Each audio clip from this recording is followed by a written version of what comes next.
Dit is de tweede dag van Groene Festival. Altijd het eerste weekend van september hebben we Groene een festival. Gisteravond zijn we begonnen met een concert in de kerk van Michelle Davids en de Gospel Sessions. Het was echt een hele happening, heel geslaagd concert met volle kerk. En vandaag gaan we dan in de buitenlucht verder op de markt met allerlei optredens. Er zijn ook muziekgroepen, welke zijn dat? We hebben verschillende muziekgroepen die op diverse locaties op en rondom de markt optreden. Dat is een paar groepjes van Pop aan Zee, Kiki de Klerk en Tricycle. Thomas Lina uit Middelburg komt met een combo. Dan hebben we van de musicalopleiding Maak uit Knokke, die doen een medley in de kerk. En als afsluitend concert hebben we de Belgische popgroep Handkerchief, die hier op de muziekkiosk de sfeer erin gaat brengen. When the sun goes up and the stars disappear, I will always remember that you're not here. And my heart feels a pain that no one deserves. Please, little girl, take your rest. Your job is done.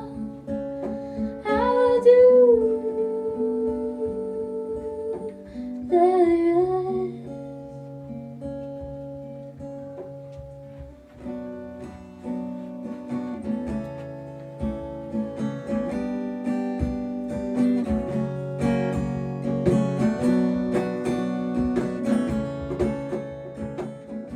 Draaien jullie helemaal op vrijwilligers? Ja, iedereen is vrijwilliger. Ja, vrijwilligers, sponsors. Dat is hoe wij het moeten bekostigen. De bar hopen we dat die een beetje oplevert. En het eetkraam, daar moeten we ook een beetje geld mee binnenhalen. En we gaan straks nog wel eens met de pet rond. En we hopen dat de mensen het waarderen en dat ze daar ook iets in willen doen. Oké, komt er veel bij kijken bij zo'n organisatie?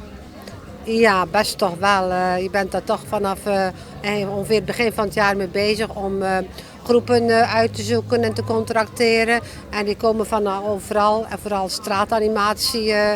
Komen zelfs nu uit Portugal en België, Nederland, overal eigenlijk. Dat is een best internationale wereldje. Dus dan moet je ook eens naar van die festivals toe om eens te kijken wat er daar allemaal is. Dat is een leuke bezigheid natuurlijk. We zijn met een groepje van 5 vrouwen, toevallig vrouwen, maar het werkt goed. En dan in het weekend zelf krijgen we versterking van heel veel vrijwilligers voor de catering, voor de bar, voor de opbouw, noem maar op. En wat is er allemaal voor de kinderen te doen? We hebben een paar kindervoorstellingen, meest gevleugelde verstellingen, die gaat zo beginnen. En er zijn hier kleurplaten van Groene Festival te doen. Een workshop met autobanden, hoe je daarmee kunt acrobatiek doen. Ja, en eigenlijk alles. Kinderen vinden muziek leuk, kinderen vinden acrobatiek leuk. Dus in principe kunnen kinderen gewoon mee.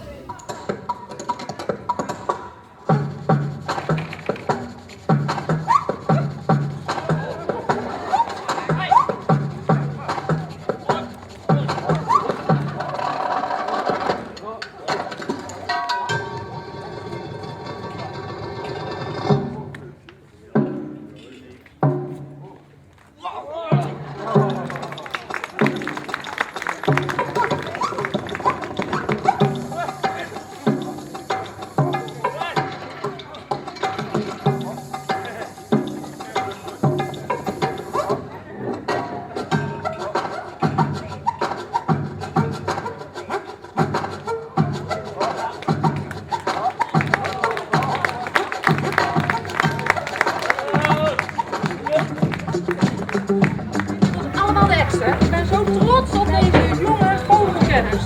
Ze zijn fantastisch. Bedankt hè. En de groetjes aan Pina hè. Hoe is uw naam? Mees. En u bent van het Mees Theater. En wat kunt u iets vertellen over dat theater? Zeker. Hier achter mij ziet u het theatertje. Dat is een vogelhuis, omdat ik namelijk erg van vogels hou. En toen zei mijn man op een gegeven moment, Mees, jij moet gewoon in een vogelhuis gaan zingen. En dat zijn we nu aan het doen. Er kunnen 15 bezoekers in en het is misschien wel het meest sfeervolle theatertje van Nederland. En ik zing daar liedjes in en ik vertel grappige verhalen over vogels. Dat is een uit de klauwen gelopen hobby, zo zou je het kunnen zeggen. En nu is het mijn werk. Ik heb het mooiste werk van de wereld. Kun je een stukje zingen? Oh, jij vraagt nogal wat. Dat is lastig, want er zit daar iemand ook te zingen. Dus dan ben ik geneigd met haar mee te zingen. Eens even kijken hoor. Je bent zo mooi anders dan ik. Jij gaat rechtop waar ik knink. En daar waar ik twijfel loop jij gewoon door. Heb je er niet aan gedacht om meer met het zingen te doen in plaats van theater? Voor mij is dat hetzelfde. Mijn doel in het leven is om zoveel mogelijk te zingen en te spelen. En daar ben ik gewoon lekker mee bezig. Voor wie is het theater bedoeld? Voor kinderen, voor volwassenen? Op dit moment voor iedereen. Dus ik heb net 2 kindervoorstellingen gespeeld met een 20-tal kinderen in de voorstelling. En over een half uur dan ga ik een grote mensenvoorstelling spelen. Dus dat is wel gescheiden. Ik heb of voor het een of voor de ander. Maar in principe is iedereen welkom bij mij. Okay. En heb je daar ook een verhaal voor geschreven? Een heleboel. Ik vertel namelijk korte verhalen. Met een liedje erbij, juist voor dit theater. Ik heb ook langere voorstellingen.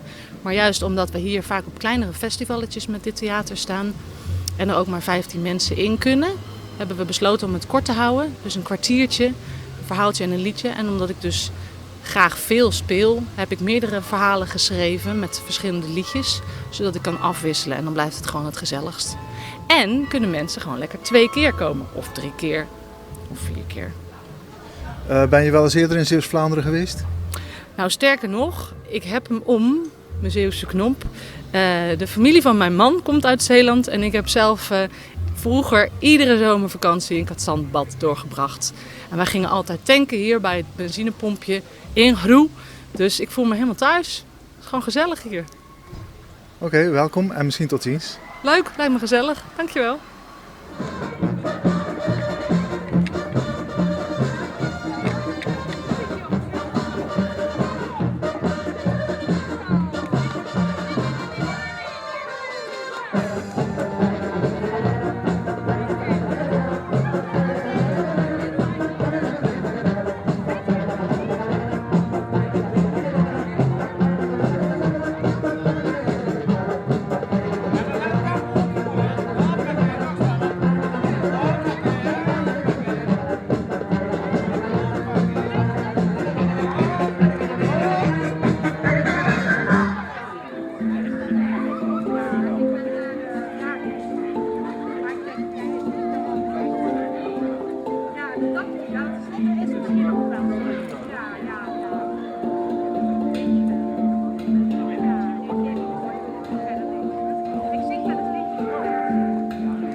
Wie zijn jullie en wat doen jullie hier op het Groene Festival?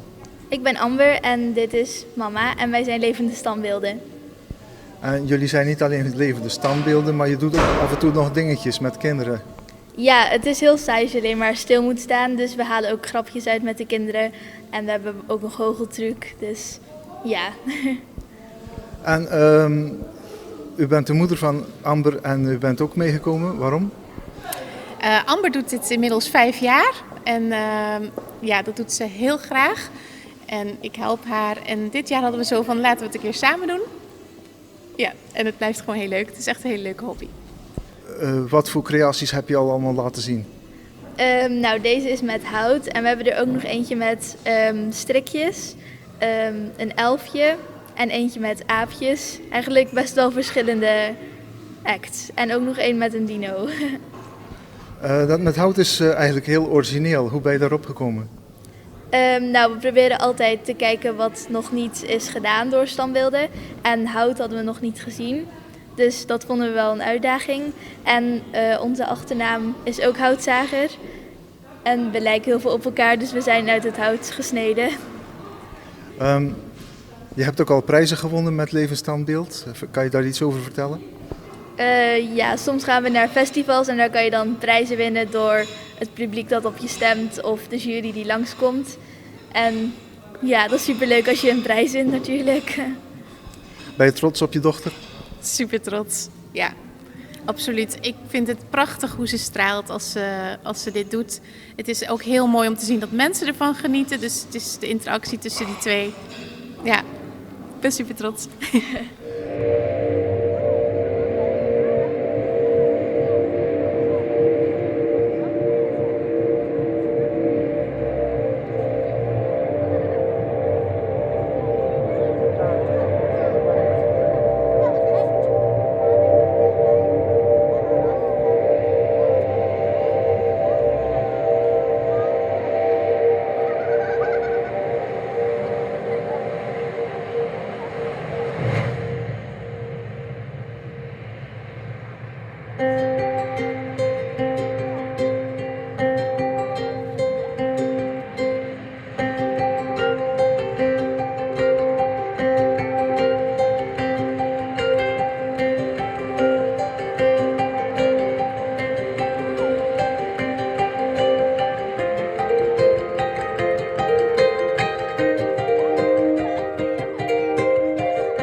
1.